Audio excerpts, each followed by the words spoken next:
Raining again. Believe it, would you? No. I've really finished raining. Oh, little precious lot. Precious little bunny race.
something?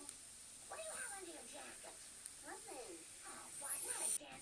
Give it to me. I told you I don't have anything. You can't hide from me in this house, Bart. I spend 23 hours a day here. Get it, Ma. There's no place left to run, Bart. Hand it over. Oh, Bart. I can't believe you Do you did want it a this. bit louder? No, it's fine. You can hear all right. Yeah. Sweetie, this is the best present a mother could get. I love you so much. My little bitty Barty.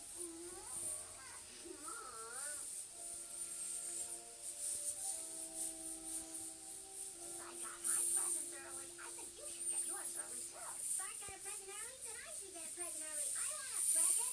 Lisa, you have to wait. Where's Christmas? Now, I know you love video games, and I asked the clerk which is the one every boy wants. You got me. Oh, yeah!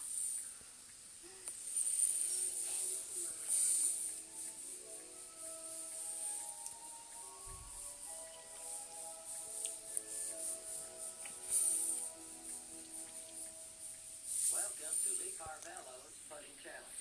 I am Carvalho. Now choose a club. You have chosen a 3-wood. May I suggest a putter? 3-wood. Now enter the force of your swing. I suggest feather touch. You have entered power drive. Now push 7, 8, 7 to swing.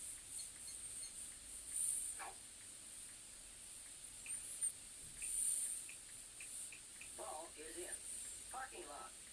Would you like to play again? You have selected no.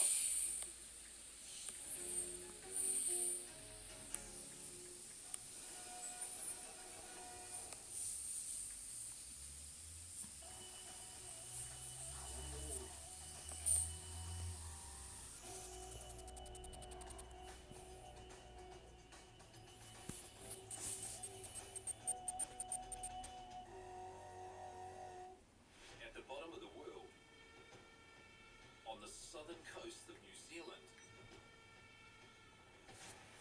just one crew is willing to risk it all. You've got great white sharks, you've got 7 killers. You never know what's going to come up behind you. Fuck! With a global industry worth almost $500 million a year, there's fortunes to be made. Chasing one of the world's most sought-after delicacies, I probably just made $600 in about an hour and a half. the sea urchin. That's why they call it Spike and Go. For huge paydays, 7, 13 hours.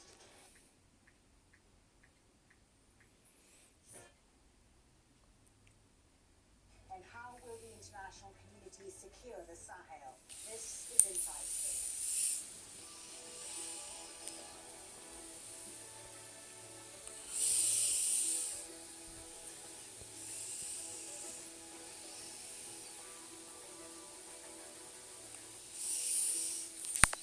Hello and welcome to the program. I'm Tony Batigo. The crisis in West Africa's Sahel region appears to be getting worse. At a meeting on Monday, the UN Security Council expressed alarm over the recent increase in violence and called on governments to provide more help. There are already thousands of French, UN and African troops in the region, yet despite this, the Sahel's vast area that runs between 5 countries has seen a sharp rise in attacks by ISIL and Al-Qaeda-linked armed groups. Hundreds of people have been killed and many more forced to seek safety in camps. Burkina Faso, Mali and Niger have suffered some of the worst attacks against their militaries, including one last week that killed 71 soldiers from Niger. Regional leaders have also held meetings this week appealing for greater international help. But will that be enough? We'll bring in our guests in just a moment, but first, this report from Ahmed Idris in Bamako, Mali. These are desperate times for Africa's Sahel. Is that Armed groups have zero? faced heavy losses to armies. Yes. Yes. Thousands from their homes. Could you make it Leaders loud of the countries so have I had to can know hear that it? G5 scrambled for peace in Yemen to find a solution. Host President Muhammad Yusufu says the frequency and sophistication of these How loud do you want is it? worrisome. The scale of terrorist attacks are getting larger day after day. Terrorists are getting more sophisticated weapons. The terrorists have been real war professionals. They progress every day on the strategic, Well, operative, and tactical supposedly, levels. The G5 chairman appealed for a new strategy to face the growing threat.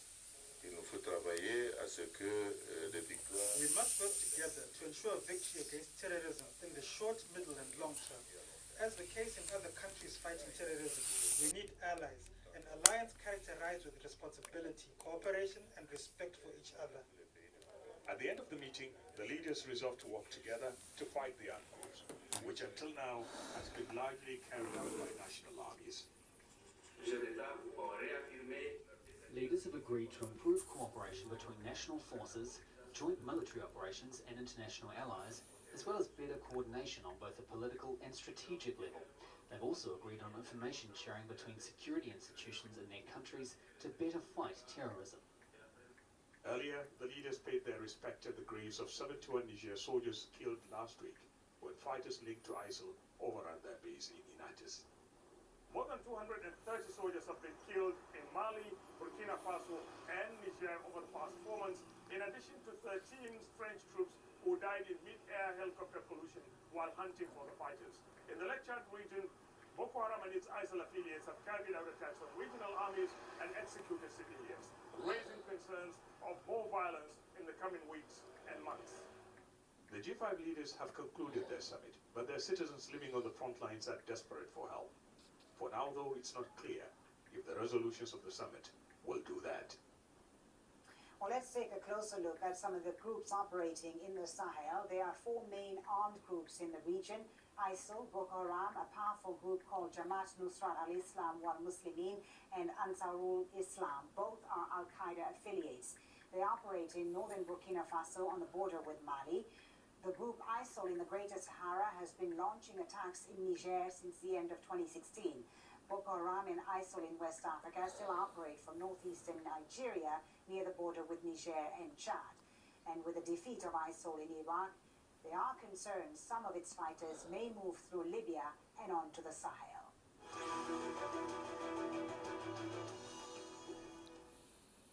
Well, let's bring in our guests now. In Paris, Marie-Roger Biloa, President and CEO of the Africa International Media Group. And joining us on Skype from Oslo, Stig Jarl Hansen, author of Horn, Sahel and Rift, Fault Lines of the African Jihad. Welcome to you both. Thank you for being on Inside Story. Marie-Roger Biloa in Paris, the crisis in the Sahel is not an African crisis that's been ignored by the rest of the world. Quite the contrary, there are currently 17,000 international troops in the region to deal with the threats posed by armed groups. Why has it been so difficult to contain the violence?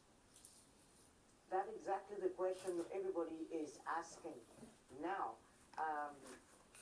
While France has been acclaimed when it intervened in 2013 to save Bamako, it has led to the head of state, or let's say the Malian head of state and Malian power, to be disenfranchised. And the goal was first to stop the jihadists and then to reinforce the military power, the military capacity of Mali and the countries concerned. But what has happened is that there was a huge distrust in the capacity of Mali to handle the situation. And it was like as if the French troops there were there to solve their own security issue. Because when you listen to the rhetoric, they say, we have to be there, last time they said maybe 30 years, because we have to make sure the jihadists are not spilling over to Europe, which will lead to more migration and more danger to Europe. So they have appropriated, there's a problem of ownership of the situation by the Europeans, forgetting that in first line, the Africans are the victims, the first people to suffer and to be concerned with this are Africans. So because of that mindset, all the problems you can describe or determine are stemming from that. Stig Hansen in Oslo, as Marie-Roger says, the presence of foreign troops hasn't really improved the security situation. In fact, the number of security incidents rose threefold in the region as compared to previous years, this year in 2019, specifically in Burkina Faso and in Niger. Why do you think we're seeing this upsurge in violence now, and how have armed groups like ISIL or Al-Qaeda been able to get a foothold in this region and cause so much chaos? No, there are several reasons why we see this upsurge, and the previous participant was correctly right that this was in one sense seen as a military problem, but it's in many ways also a local problem. And one of the things that I think is important here is we see some of these groups taking advantage of local animosities that has been neglected in the work against these groups in the past. If you look into the expansion into the Mopti region, we can see pastoralist farmer conflicts that some of these groups actively try to take advantage of.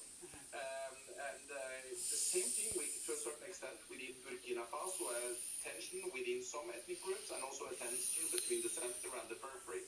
And these other areas was neglected too long. We only looked at the north of Mali as the epicenter here, while you have these other dynamics, local conflicts that can be taken advantage of outside of that area. And what we see now is a blowback of such a strategy.